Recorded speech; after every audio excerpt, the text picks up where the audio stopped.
the Pali word for meditation, bhavana, means to develop. So what are you developing as you sit here?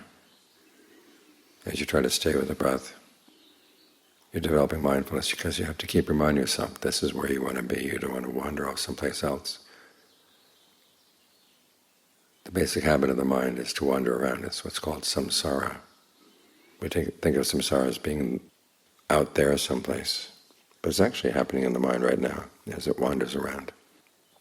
So try to get it to settle down, and then be consistent in staying here. It's the consistency that's going to make a difference. And it's the consistency that's going to require the mindfulness and alertness and your ardency to really want to stick with this. So be watchful. And remind yourself this is why you're here. You're trying to train the mind in good qualities. And these are the basis of everything else you're going to need in the meditation. Mindfulness, alertness, ardency. So you try to be true to your meditation.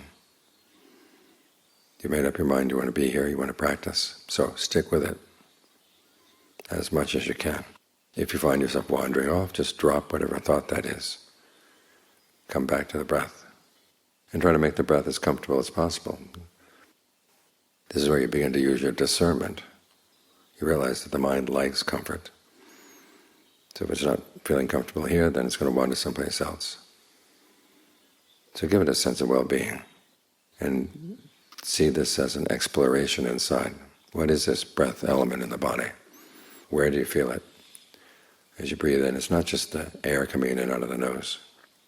It's also the sensations of energy moving around the body. Where do you feel those? And how those relate to how your body feels in general? Can you use those breath sensations in order to ease any pains?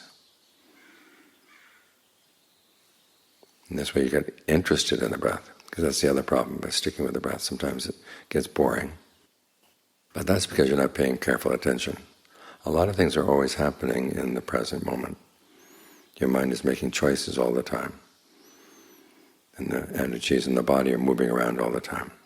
And you want to learn about them. The more you learn about them, the more you'll be able to use them for good purposes. So there's a lot to explore here. There's a lot to enjoy. And you develop all kinds of good qualities. The mindfulness, alertness, and ardency are the basis. But you're developing goodwill for yourself, goodwill for others, in the sense that you're training your mind so it doesn't create unnecessary suffering. You're developing the quality of truthfulness. You make up your mind you're going to do something good, but you stick with it. Stay true to that intention. And all these other qualities will develop in its train.